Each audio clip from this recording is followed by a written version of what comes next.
Selamat pagi pemirsa, saya Chandra Dewi kembali hadir menjumpai Anda dalam Cerdas 5 Menit. Kali ini kita akan berbincang bagaimana menghitung biaya kesehatan keluarga. Bersama saya telah hadir Ibu Nelly Husnayati, Vice President Director dari Manulife Indonesia. Bu Nelly, selamat pagi. Selamat pagi Mbak Chandra. Bu Nelly, ini berbicara mengenai menghitung biaya kesehatan keluarga. Ya. Sebetulnya perlu tidak sih Bu? Kan kita tidak tahu kapan kita akan sakit. Iya, justru karena kita tidak tahu kapan kita akan sakit, maka sangat perlu sekali kita mempersiapkan dana untuk nanti kalau terjadi ada salah satu anggota keluarga atau bahkan kita yang sakit, dana itu ada untuk membayarkan biaya kesehatan tersebut. Kiranya apa sih poin terpenting dalam menghitung biaya kesehatan keluarga, Bu? Ya, dalam menghitung biaya kesehatan keluarga sebenarnya tidak ada angka yang persis harus berapa, tapi dilihat dari kita ambil indikator misalnya begini, biaya kesehatan itu ya, semakin meningkat nih setiap tahunnya. Orang periksa ke dokter yang tadinya mungkin bisa terjangkau sekarang jauh lebih mahal. Mungkin saya kasih contoh, apabila kita seseorang kena penyakit diabetes gitu ya, untuk biaya periksanya aja, biaya dokternya aja mungkin sudah kena hampir 1 juta. Belum lagi obatnya, belum lagi kalau ada tindakan-tindakan lanjutan. Ini baru satu. Tapi kalau orang mungkin kena penyakit jantung harus periksa. Jadi periksanya aja ke dokter itu sudah mahal sekali. Oke, kalau misalnya kita memiliki di keluarga ya Bu ya, keturunan ada penyakit tertentu. Itu memang harus kita waspadai. Kita harus menghitung biayanya terlebih dahulu ya untuk mengantisipasi. Betul. Jadi kira-kira kalau dia udah memang punya penyakit dan lain, kita harus tahu bahwasanya ini nanti akan memerlukan biaya yang luar biasa besar ke depannya. Antisipasi itu yang memang lebih penting.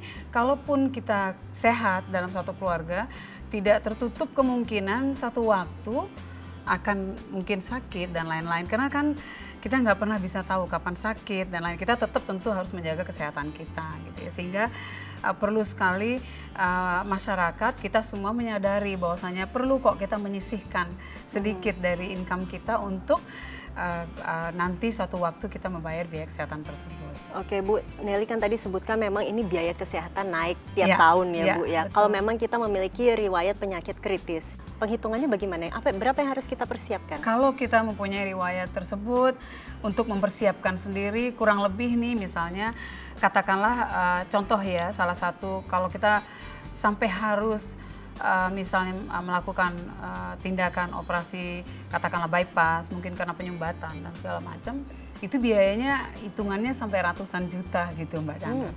Jadi besar sekali gitu ya. Jadi kita harus bisa menyisihkan. Tapi itu kalau dia punya misalnya riwayat jantung. Tapi orang yang sehat pun gitu ya, satu waktu bisa saja terkena, misalnya yang sering kita lihat orang usia muda terkena serangan jantung atau penyumbatan, penyempitan pembuluh darah dan lain-lain.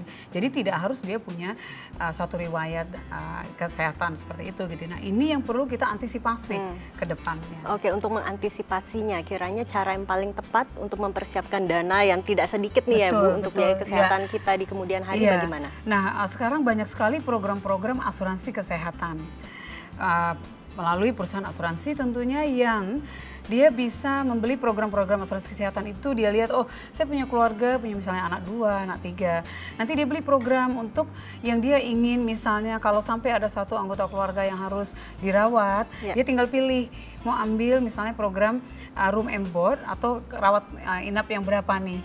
Kemudian nanti di situ akan ada schedule-nya, biaya operasi berapa, biaya dokter berapa, biaya obat-obatan berapa dan segala macam. Nah, baru nanti dihitunglah berapa preminya yang dia harus bayar. Tidak perlu harus bayar seabrek-abrek dari sekarang, dia cukup bayar premi yang relatif bisa terjangkau untuk nanti satu waktu tiba-tiba ada satu anggota keluarganya harus dirawat rumah sakit, itu langsung di-cover oleh perusahaan asuransinya. Baik Bu Nelly, terima kasih atas informasinya dan semoga juga informasi tadi bermanfaat bagi Anda pemirsa. Saya Chandra Dewi, Cerdas 5 Menit, Cerdas Finansial. Sampai jumpa.